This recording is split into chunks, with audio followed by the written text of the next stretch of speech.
De Encuentro con la Ciudadanía, su programa radial de todos los días, de lunes a viernes, a través de Radio Águila en los 1050 kHz, Radio La Verídica 95.7, Radio La Verídica 95.7, Radio, y como ya se me fue, no, La Verídica, y los portales digitales y nuestro canal Águila TV. Estábamos viendo, oiga, qué manera, cómo está inundado Santo Domingo, pero es una barbaridad cómo se ha inundado Santo Domingo y cómo está Manta, se ha desbordado la parte por el murciélago, terrible, terrible, terrible, terrible. Bien, en esta mañana tenemos ya al señor doctor Luis Franco, él es docente, catedrático universitario, jurista, y a quien le vamos a dar la más cordial bienvenida. ¿Cómo está usted? Qué gusto en saludarlo, doctor. Muchas gracias, John, por la invitación. Carlos Julio, aquí estoy presto para tener una mañana amena y conversar de la coyuntura del país. Además de ser un profesional joven, un catedrático, persona que está en contacto con nuestra juventud y formador de las mismas, ¿cómo ha visto usted? ¿Qué análisis ve del debate del día domingo? Bueno, el día domingo se confrontaron dos tendencias políticas antagónicas. Yo creo que a nivel de propuesta económica, Carlos Julio, por supuesto, conoce mucho más que yo el aspecto económico, pero también a nivel de planteamiento político, ¿no? Hay una propuesta que yo considero democrática, en sentido popular, mayoritaria, que trata de cubrir los espacios de las necesidades populares, las demandas populares, las legítimas demandas populares, y otra propuesta que quiere seguir preservando un sistema oligárquico, un sistema en el que solamente funciona para y por un grupo de personas que realizan negocios, etcétera, y que se pueden denominar oligarcas. Hay a nivel político una confrontación de oposición casi diametralmente opuesta, ¿no? Aquí yo considero que la candidatura democrática, la candidatura de Luisa González, es la que de alguna forma discursiva pudo llegar mucho más a través de un discurso formal, a través de un discurso también frontal. Hubieron ciertos puntos álgidos del debate a nivel de adjetivaciones que son propios de las diatribas, pero tuvo, digamos, un impacto superior. Mientras el candidato presidente Noboa, que siempre miraba para abajo, que se lo veía como nervioso, que no le gusta el formato debate y que en algunas circunstancias el debate pasó ciertos apuros, ¿no? Y a pesar de que van con la pollita, porque anteriormente en los debates que yo veía a los candidatos a la presidencia, nadie se le ocurría llevar una polla, ni un papel, ni una situación. Pero ahora es muy normal ponerle en los podios, desde el debate anteriores, nos podido llevar con la polla. Es impresionante, Carlos Julio. Hasta la computadora. No, llevan la computadora, le ponen la impronta y viste en el debate anterior, por ejemplo, cuando se termina el espacio, se quedan en blanco. Sí. No saben qué decir. Y el formato del debate es tremendo eso. Sí, es más como una presentación, ¿no? que un debate de confrontación, de diatriba, y que sea genuino en ese momento. Yo no creo que fue un debate realmente, eso fue, es más, yo estoy sorprendido con la moderadora, porque Rudel Salto, una gran periodista, una mujer muy guapa, muy inteligente, pero no hubo moderación, ahí no hubo intervención, ahí lo que hubo fue una lectura de las reglas del juego, del famoso debate. Pero bueno, entre las perlas que se dijeron ahí, hay cosas gravísimas. A mi entender hay graves, si esto fuera verdad, si esto llega, ojalá pues yo no sé, que las instituciones de control intervengan en este asunto. Si es verdad de que esta empresa o compañía Noboa Trident ha sido capturado en varias ocasiones, envíos de droga por diferentes años, eso es gravísimo. Así que esperamos ver en algún momento que se manifieste alguna institución de control sobre este tema, más que todo la Fiscalía General del Estado, pues, ¿no? Claro, es público y notorio la cantidad de comercio ilícito que hay a través de los puertos del Ecuador.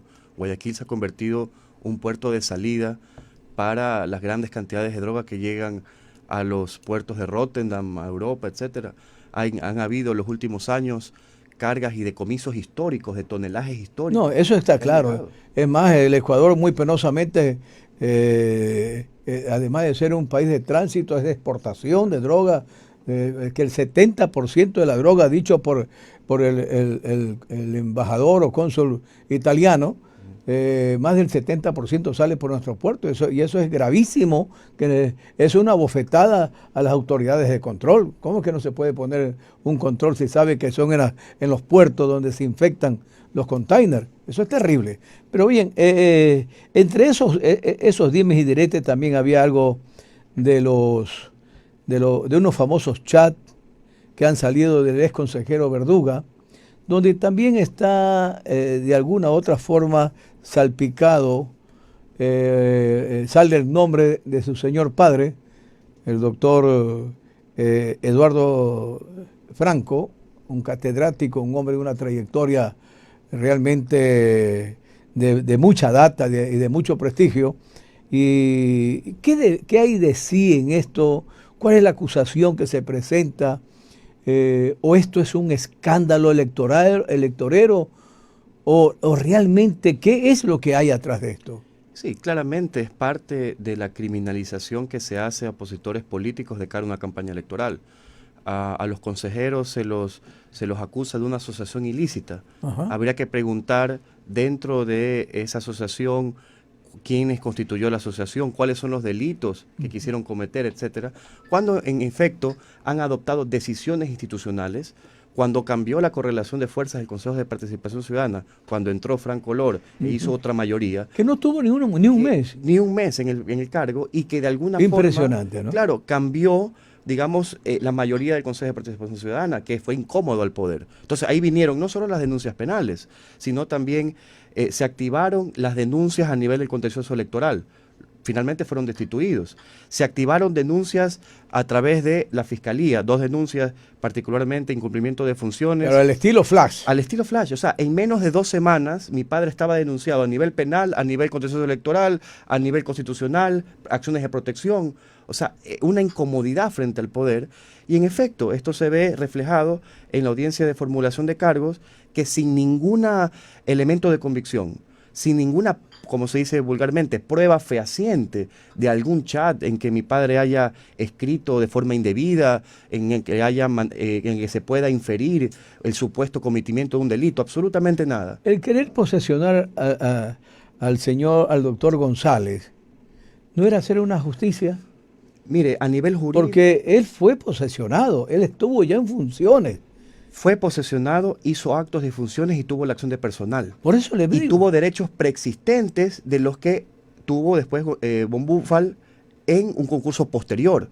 De hecho, Romero von Buchwald. De hecho, la sentencia de la Corte Constitucional, que reconoce los derechos vulnerados de González, dice que Romero von Buchwald tiene meras expectativas, pero quien tiene los derechos consolidados es González. Así y a través de esa sentencia, el Consejo de Participación adopta una resolución, que es una resolución que goza de legitimidad, de conformidad con el Código Orgánico Administrativo. Es decir, ningún cuerpo colegiado comete un delito, ahí pueden haber equivocaciones, pueden haber recursos administrativos, revocatorios, etcétera, pero a nivel penal, de delinquir en asociación ilícita, esto es muy grave, no solo a nivel personal, sino a nivel de democracia, a nivel de respeto de las instituciones y a nivel de mejoramiento de las condiciones republicanas de este país.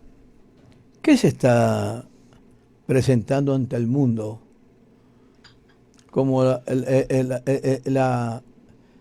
categoría o la transparencia de nuestras instituciones, como los órganos de justicia, Fiscalía, el Consejo Nacional Electoral, que ya queremos hablar, el Tribunal Contencioso Electoral, que de eso también quiero preguntarle algo antes de darle paso al doctor Emanuel?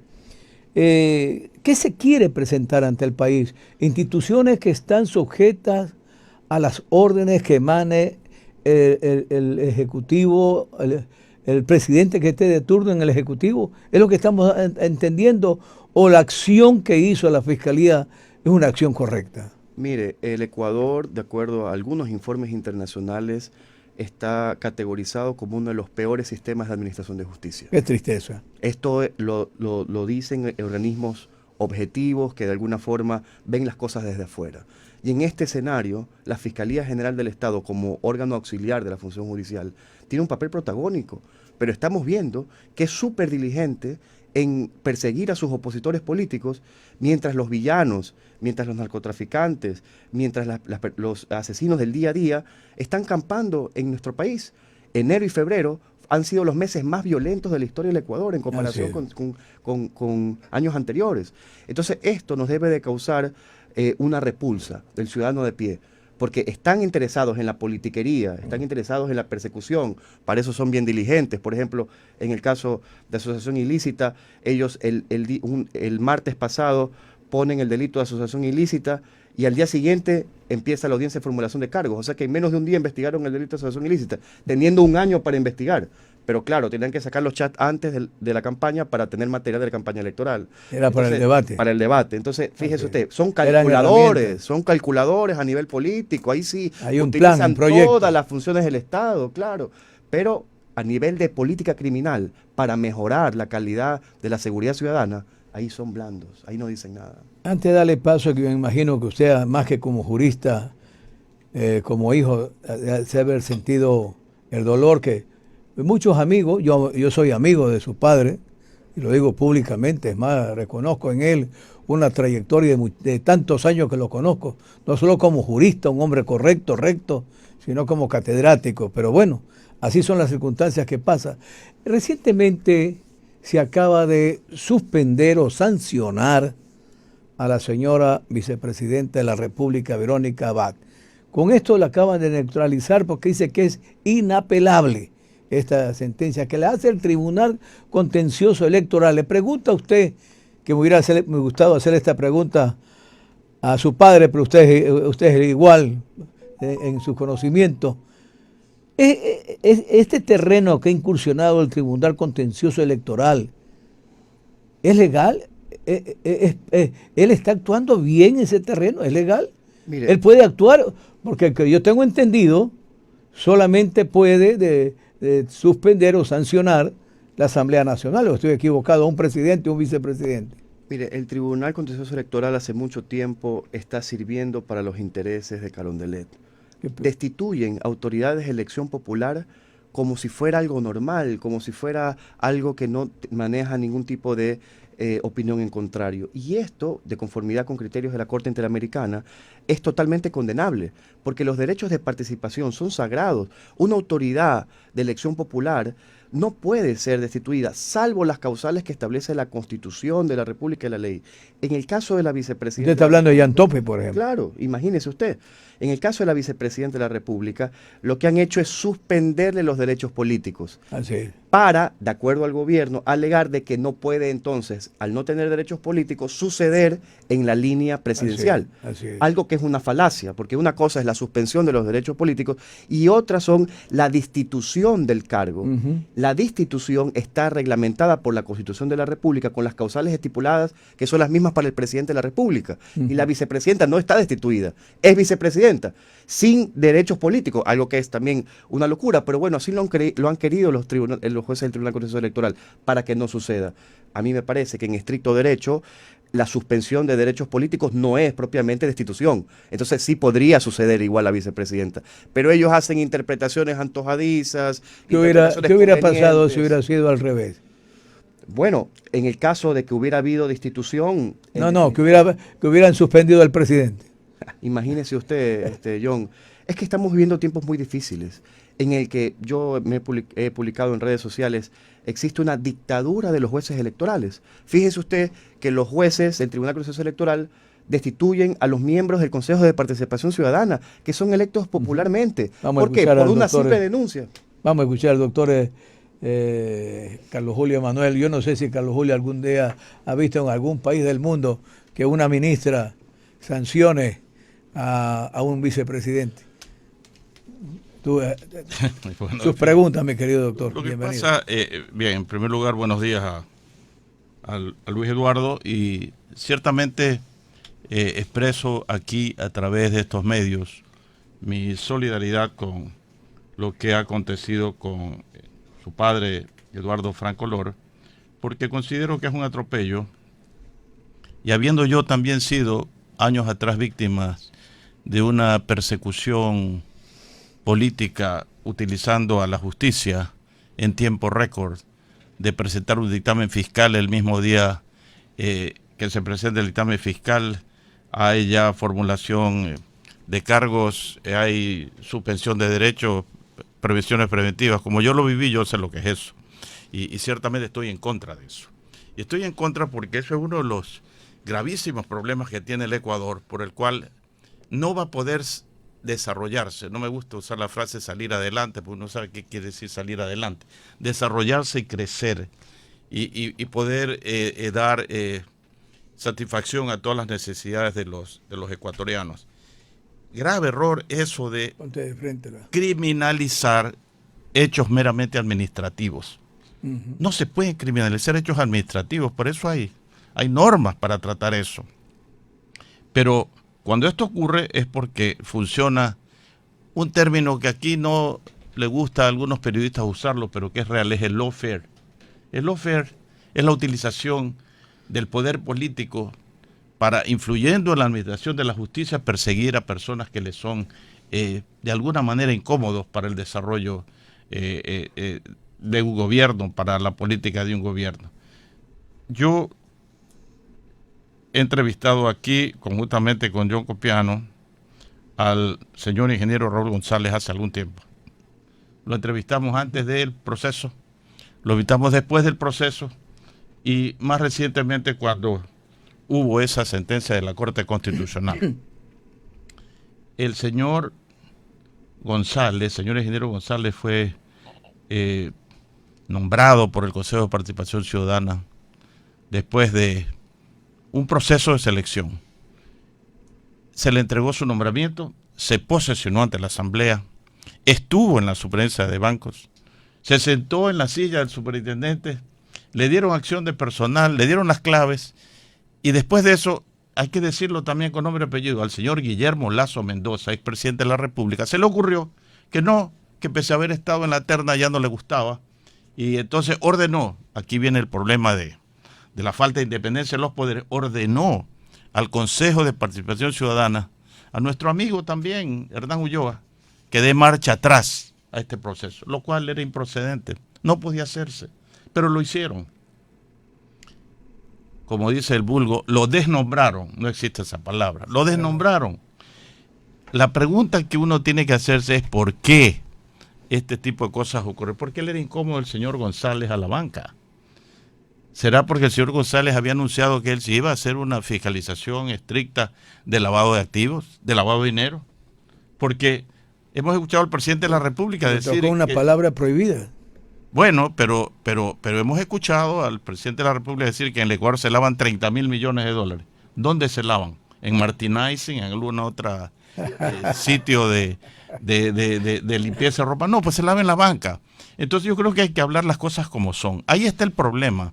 Es el problema, yo no estoy en contra del sistema financiero, quiero un sistema financiero, y anteriormente lo he dicho aquí, internacionalizado, transparente, modernizado, para que bajen las tasas de interés.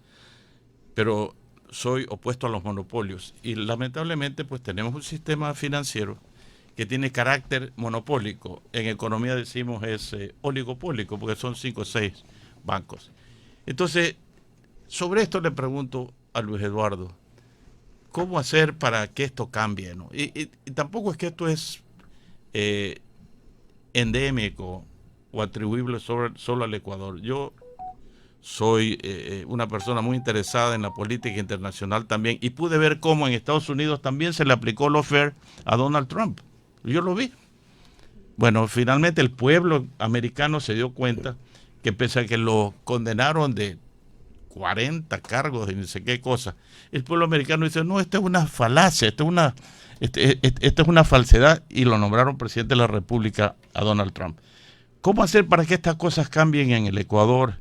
Luis Eduardo, tú eres un profesional joven, tienes mucho por delante y habrá que trabajar duro, yo creo, pero hay que hacerlo. Ese debe ser el norte, tener, como dijo Jaime Roldós, con quien sirvió Eduardo Franco Lor, me acuerdo que fue funcionario del gobierno de Jaime Roldós Aguilera, Yo recuerdo en 1980, si la memoria no me falla, cuando Jaime Roldós inauguró el Palacio de Justicia en Machala el 9 de octubre, dijo, hoy estamos inaugurando un Palacio de Justicia. ¿Cuándo será que inauguremos la justicia? ¿Cuál es la pregunta para? ¿Cuándo será que inauguremos la justicia? Es la pregunta. Bueno, sí, Carlos Julio, tú lo has dicho extremadamente bien. Primero has hecho un análisis de la situación de Raúl González con respecto al Consejo de Participación Ciudadana y su nombramiento de superintendente de bancos. Y lo segundo es que tú y yo estoy de acuerdo con tu apreciación de que no es solo este mal del Ecuador. Y es que ya se comienza a hablar, incluso en ámbitos académicos, de la debacle del Estado liberal, ¿no? Del Estado de Derecho. Y esto pasa en Europa, en los Estados Unidos, en las democracias, entre comillas, consolidadas, ¿no? Pero cuanto más en estos países en vías de desarrollo, que no tuvieron propiamente instituciones fuertes como a nivel europeo, que después de la Segunda Guerra Mundial construyeron su sistema sobre la base de la democracia, sobre la base del Estado de Derecho, sobre la base de los no injerencismos a nivel internacional, en nuestro país se ve con más crudeza todas las propicias y todas las cuestiones que van en contra, por ejemplo, de principios fundamentales como la separación de poderes que tú has apuntado, el principio de legalidad, por ejemplo, cuando sancionan a funcionarios en el marco de sus acciones que están respaldados, facultados por una ley orgánica que realizan decisiones administrativas y que por tanto a partir de allí hay responsabilidad penal. Esto es en contra del Estado de Derecho, ¿no? Entonces, y contra el principio de legalidad. Entonces, los principios del Estado liberal, del Estado democrático liberal, no solo en el Ecuador, aquí se ve con más crudeza, en el mundo, están desquebrajándose por el auge, a mi modo de ver, de la extrema derecha que radicaliza. Luis Franco, disculpa que te voy a interrumpir. Tenemos preguntas del público y se nos fue totalmente el tiempo, se nos fue. Pero me hubiera gustado, antes del público, un momento, me hubiera gustado preguntarle, prácticamente el señor doctor Franco Lor, Eduardo Franco Lor, fue vejado, si se quiere. Él venía de viaje, dice que estaba huyendo. Usted estuvo ahí, usted ve todos los canales. Es más, con mucha pena tengo que ver que fue grotescamente abordado por reporteros, que esa no es la función de los reporteros, una forma grotesca y virulenta. Es más, motivando y asusando gente que tiraran botellas y cosas por el estilo. También me solidarizo con mi querido doctor, mi gran amigo de tantos años. ¿Qué hay en toda esta trama? ¿Estaba huyendo? ¿Dónde venía este seudónimo que le llaman de El Justiciero? Que yo he escuchado muchas veces esa palabra en Eduardo, en su padre, hace muchísimo tiempo. Sí, en efecto, nosotros fuimos víctimas esa mañana de una serie de vituperios, nos arrojaron cosas. Yo, en mi desesperación, tuve que proteger a mi padre. Yo no soy una persona violenta y mi ámbito de acción siempre es la academia, la reflexión, el diálogo, pero a veces la vida te pone circunstancias en las que uno debe de actuar y lastimosamente vivimos una situación absurda, que en realidad puede ser vista también, por supuesto, y le agradezco por su solidaridad, como algo contrario o que afecte nuestra honra, etcétera. Pero en realidad yo lo veo como algo que a nivel profesional, de estos profesionales de muy baja calaña, dejan muy mal el periodismo y eso es algo que merece mucha repulsa.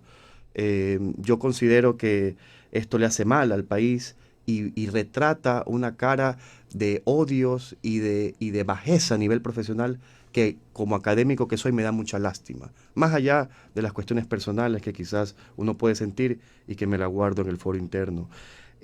Con respecto a este... Yo con mucho respeto no vi nada de violencia en usted, yo vi un hijo desesperado protegiendo a su padre y gracias a Dios tenía la fortaleza para hacerlo, porque si no hubiera sido agredido peor. No, mi padre tiene 70 años. Yo lo sé. Yo tengo 34 y por ahí puedo caminar un poquito mejor, entonces estoy listo para cualquier circunstancia. Bien, vamos a hacer las preguntas de nuestros oyentes. Bien, en nuestras diferentes plataformas digitales, tanto en Facebook, en Instagram, en YouTube y en nuestra Ahí tiene una plumita para que escriba, mi querido doctor. Sí. Y en nuestras 9 provincias y 63 cantones, nos dice Sofía Herrera desde Riobamba, Chimborazo. ¿Cómo cree usted que se esté abordando la crisis en el sistema de salud? Nos dice Patricia Vázquez desde Portoviejo, Manabí. ¿Cómo cree que se pueda garantizar la transparencia en las próximas elecciones? Nos dice Gabriela Torres desde Ambato. ¿Qué acciones cree usted que esté tomando el gobierno para mejorar la educación pública? Nos dice Ana Cárdenas desde Cuenca. ¿Cuál es el impacto de la crisis económica en las pequeñas y medianas empresas? Y como por última pregunta nos dice Juan Pérez desde Guayaquil. ¿Qué medidas se están tomando para combatir la inseguridad en el país? Bueno, permítame felicitarle, John y Carlos Julio, por su audiencia, porque son preguntas interesantísimas cada una, con mucha hondidura y mucha capacidad de reflexión y análisis. A ver, el sistema de salud está en una situación muy difícil. A nivel de sistema público, el IES tiene menos afiliados, lo que también refleja el mal sistema económico que vivimos. No hay nuevas fuentes de trabajo, si no hay empleo formal, no hay afiliación al IES, y por tanto el sistema de seguridad social comienza a decaer. El sistema propiamente público de salud a nivel de atención prioritaria, a nivel de hospitales, está totalmente desabastecido. No hay medicinas, no hay cuestiones indispensables para una atención médica de emergencia y peor, especial. Esto es una realidad y se debe a una falta, a una inacción de estos gobiernos neoliberales en que no ponen especial énfasis en reforzar el sistema de salud. Con respecto a la transparencia de las elecciones, me parece que gran parte de la participación activa en el proceso electoral lo da la ciudadanía. Y más allá de esta resolución ilegítima del Consejo Nacional Electoral que cambia las reglas del juego una vez iniciados, de prohibición de que la gente pueda usar el celular, etcétera, para tomar foto, evidencia, yo creo que tenemos que tener una ciudadanía activa. La única forma de garantizar la transparencia de las elecciones es que los ciudadanos estemos atentos y vigilantes ese día, no solamente a nivel de las organizaciones políticas, los ciudadanos que están en las mesas o que realizan vedurías, sino también el ciudadano de pie que va a votar. Estar pendiente, estar denunciando cualquier irregularidad, y esa es la forma que tenemos para controlar quizás algún tipo de manipulación del proceso de elecciones, y que también sirve de insumos, dicho sea de paso, para informes de organismos especializados vedores que vienen a ver el sistema electoral, por ejemplo la OEA, etcétera, ¿no? Con respecto a la educación pública, sigue lastimosamente la misma suerte del sistema de salud, es decir, no hay incentivo con respecto a las becas que tienen y que deben de tener los estudiantes. Hay más bien un retroceso en cuanto a las inscripciones de matrícula a nivel de educación media. Esto es gravísimo para el país. ¿Qué quiere decir? Que hay estudiantes que ya no están yendo a los colegios. ¿Qué le espera? ¿Qué futuro le espera a estos pobres chicos? Seguramente el AMPA, seguramente delinquir, seguramente estar en una situación de vulnerabilidad. Y esto es la tristeza y la tragedia de nuestro pueblo. Yo puedo decir como profesor universitario, por supuesto que estoy más enfocado en los temas de educación, que una sociedad que no se educa es una sociedad condenada al fracaso y al error.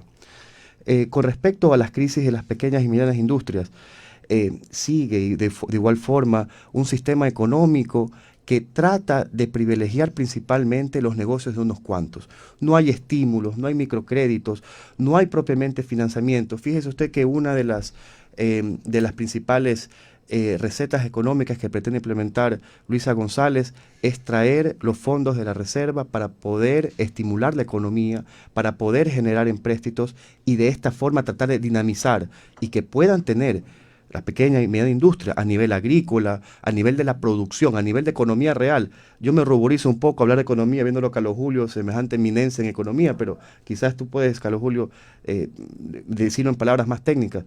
Dinamizar la economía, fortalecer el sistema económico sobre la base de una inversión pública, un keynesianismo económico, ¿no?, que se necesita en este país.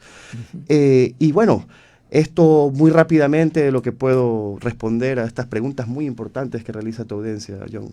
Bien, no sé si Carlos Julio tenga algo. Luis Franco, ¿tienes alguna pregunta? No, Luis Franco, en las redes sociales, estoy viendo aquí especialmente, dicen, por fin el hijo de Franco Olor dijo que sí se le llama el justiciero. ¿Qué significa eso? ¿Qué delito hay en eso? ¿Puede explicarnos qué significa eso? No, Y pues, ¿hay algún delito porque a su padre le dicen el justiciero? que yo sepa, no hay ningún tipo penal que diga que ponerse un sobrepodo o un alias. Fíjese usted que en la historia de la literatura, por ejemplo, Pablo Neruda era un alias, ¿no? Neftalí Reyes es su nombre original. O el doctor José María Velasco Ibarra utilizaba en sus escritos de los años Pero usted 50, en una entrevista ha Gabriole. dicho que sí, que a sus padres le dice. Sí, en efecto, o sea, mi padre utiliza los seudónimos y puede escribir y puede ponerse el nombre que sea en redes sociales. ¿Y cuál es el problema? Aquí no hay ningún tipo de delito, más bien a la ciudadanía crítica que de alguna forma quisiera contrastar, entonces los emplazo a que revisen un texto, un mensaje, alguna foto, algún documento en el que Franco Lor esté incurriendo en un delito. Esa es la clave de todo, ¿no? ¿Cómo va a ser el proceso de esta defensa, de este juicio que le están Bueno, siguiendo? en estos momentos estamos muy bien representados por el doctor Héctor Vanegas Fernández. Ha hecho una defensa espléndida, muy magistral. Él es un conocedor del derecho penal, ha profundizado sus estudios en Salamanca, tiene muchas amistades a nivel internacional. Justificó muy bien las medidas alternativas a la prisión preventiva. La situación jurídica de mi padre hoy se defiende en libertad, tiene que presentarse cada 15 días ante la Corte Nacional de Justicia, tiene provisión de salida del país y nosotros vamos a presentar conjuntamente con el equipo jurídico los instrumentos de descargo para que el fiscal pueda dar su dictamen abstentivo y que no lleve a juicio al doctor Eduardo Franco Lor. Esperamos que realmente prime la verdad en todo este accionar. Estoy seguro que saldrá adelante y avante, pues llévele un fuerte saludo y abrazo a su padre. Y muchas gracias por haber aceptado nuestra invitación. Muchas gracias. Bien, nos vamos a ir a un corte comercial y venimos inmediatamente con nuestro